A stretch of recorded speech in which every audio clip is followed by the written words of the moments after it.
11月10日、国際オリンピック委員会は世界へこんなメッセージを発信した。それはまさしくシンデレラ誕生を意味していた。トリプルアクセルからトリプルトール、デビュー戦でいきなり決めてきました。2つ目もトリプルアクセルです。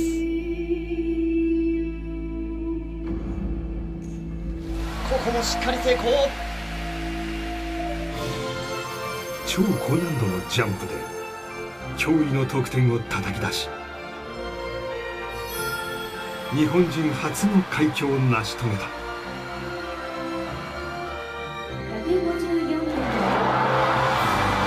紀平梨花、16歳。彼女はいかにして歴史の扉をこじ開けたのか。あの日、シンデレラはこうして誕生した。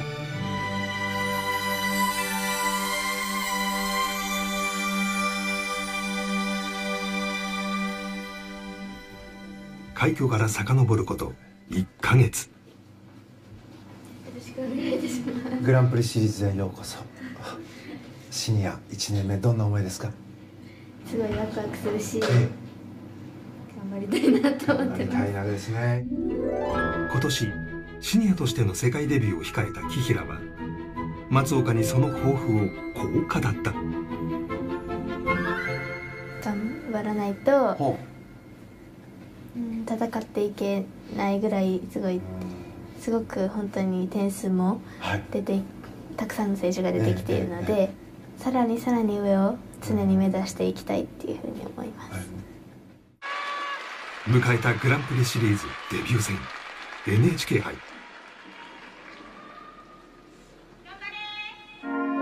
ショートではジャンプの失敗などが響き5位。厳しいデビュー戦になるかと思われた。ところが翌日のフリーでは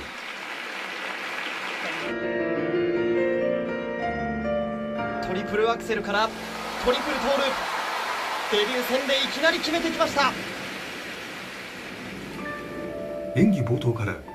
世界で彼女しか飛ぶことのできないトリプルアクセルトリプルトーループのコンビネーションを成功。すると直後にも2本目となるトリプルアクセル。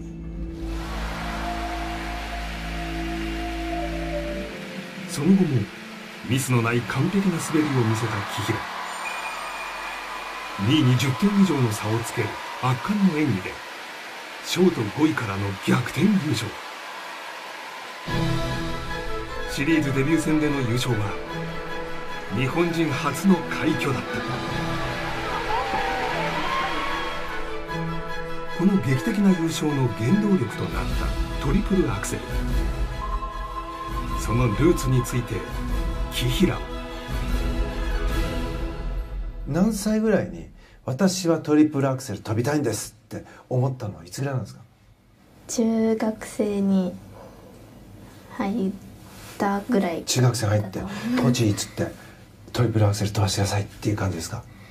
いや、なんかコーチが、初めにトリプルアクセルを練習してみてというか、一度3回転やってみてとか、そういうふうに声をかけてくださって、特にトリプルアクセルなんか無理っていうぐらいに考えていたんですけど、それをいざ練習してみるとなんか少し分かった気がするとか、ちょっとなんか感覚がちょっとつかめてきた気がするとか、そういう風なのが少し見えてきて、なんかトリプルアクセル飛びたいなっていう風に。驚くべきことに挑戦当初からトリプルアクセルに手応えを感じていたという紀平。実は彼女、幼稚園児で跳び箱8段を跳び、片手で側転までできるほどの運動神経の持ち主。その持ち前の身体能力で中学生にしてトリプルアクセルに挑戦。最初は失敗を重ねながら徐々に感覚をつかんでいく。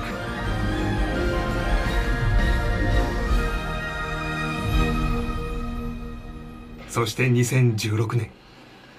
14歳で出場したジュニアのグランプリシリーズ。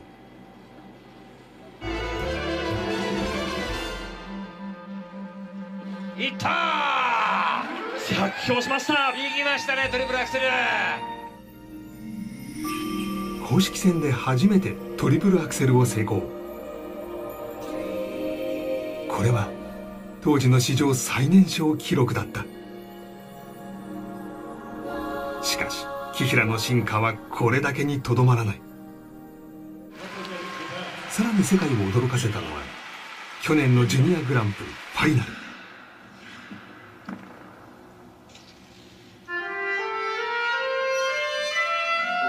トリプルアクセル、トリプルトーループ、綺麗に決まりましたね。トリプルアクセルだけでも難しいにもかかわらず、そこにトリプルトーループをつけるというあの浅田真央でさえできなかった女子初の連続ジャンプを決めてみせたのだ。たくさん飛んで怪我しそうになったりとか、ものすごいジャンプが崩れてきたりとか、たくさんしたんですけど、そこで諦めないでやってきたっていうのが一つの理由だと思います。なんで諦めなかったんですかね、トリプルアクセル。いろんなことに対して挑戦することが好きだったので、一回始めたらやり続けたいっていう、やっぱりそういうのが性格としてできていたかもしれないです。一度挑戦したら決して諦めない。変わらぬ強い思いで手に入れた大きな武器。そんな彼女のジャンプについて、ジュニア時代から紀平を見てきた佐野稔と、現役時代トリプルアクセルで高得点を出していた織田信成に聞いた。女子のトリプルアクセルを飛ぶ選手っていうのは基本的に助走が長い選手が多いと思います。紀平選手のトリプルアクセルの飛び方はどちらかというと男子に近い、スピードを出してきて速いタイミングで飛ぶっていうのができる選手。織田が挙げたのはスピードとタイミング。ここでトリプルアクセルを飛ぶことができるロシアのトゥクタミシュワと比べてみると、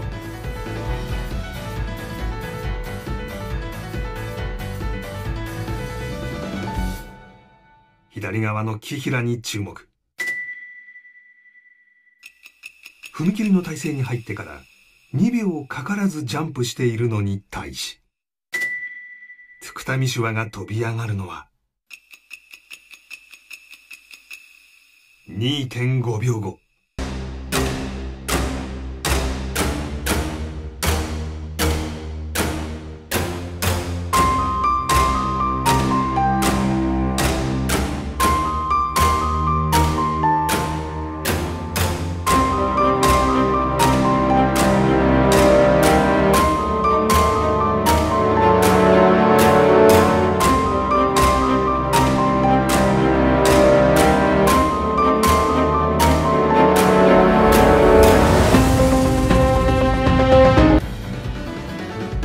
脚力だったりだとかタイミングを捉えるセンスっていうのが非常に素晴らしいので、スピードを出して待たずに飛べるんじゃないかなと思います。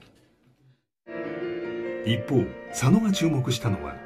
コンビネーションジャンプ。トリプルアクセルの後に飛んだトリプルトーループ。この間のコンビネーショントーループ3回転は最初ほんの少しだけ軸が左にずれてるんですよ。その左にずれてる軸を強引に右に持ってきてるんですね。空中でそのなんていうかな、ジャンプを調整できるその凄さっていう方がすごいかもしれない。改めて紀平のジャンプを見てみると、2つ目のトリプルトーループを飛んだ際、空中で体の軸が傾いてしまっているのがわかる。本来であれば体が傾いたまま着氷しバランスを崩してしまうのだが、紀平は空中でその軸を修正。着氷の際には体をまっすぐに戻していたのだ。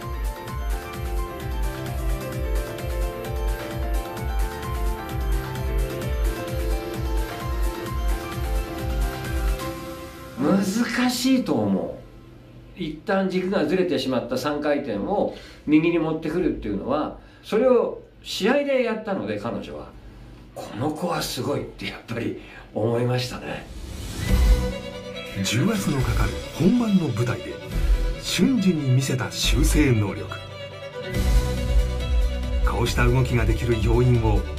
紀平自身は、小さい頃からちょっとずつ体幹とかは鍛えていっていたのかなと思うし、ジャンプとかにもつながっていればいるのかなと思います。幼い頃からスケーティング技術を磨くためにバレエや体操で体幹を鍛えてきたという紀平。世界が驚くジャンプの裏にはさまざまな積み重ねがあったのだ。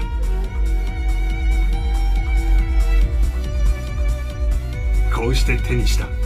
唯一無二の武器。ところが彼女の強さはそれだけにとどまらない。小田と佐野は口を揃えてこう評した。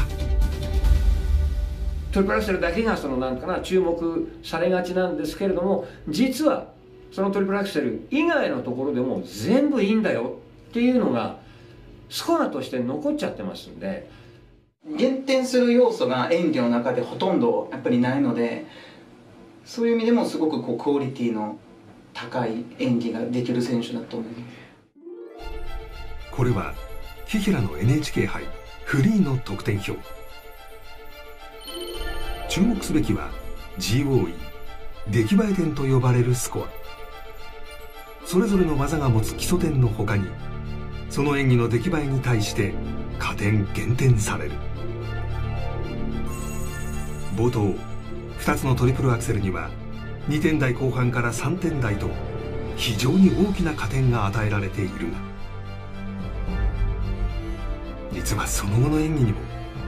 全ての技に対して加点が与えられているのだ。出来栄え点の合計は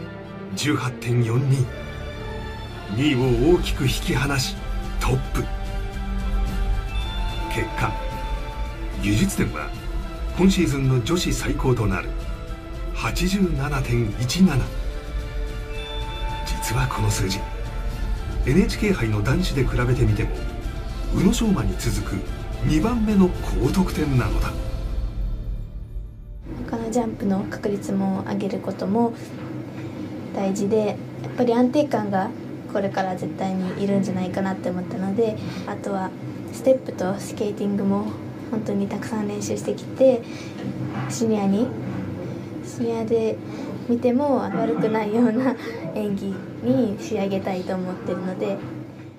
スピンもできる、ステップもちゃんとできる、で全体的にもできる。だからそういう意味では非常になんていうかな、期待を一身にこれから先背負っていかなきゃいけない彼女の人生かなというふうに思いますね。素晴らしいスピン回ってると思いますし、ステップも一つ一つのレベルを取るためのターンとかっていうところもきっちり正確に抑えているので、世界チャンピオンへの道っていうのはそんなに遠くないんじゃないかなと思っています。高い身体能力を生かしたトリプルアクセル。さらにそれだけではない総合的な強さ。これがシンデレラ誕生の理由。そんな紀平の次なる舞台は最終戦フランス大会。デビューイヤーでのファイナル進出へ、再び世界を驚かすチャンスができたっていうふうに思ったので、やっぱり狙ってはいけるようにしたいなと思ってます。どんな相手が来ても自分の完璧な演技ができたらいいなと思ってます。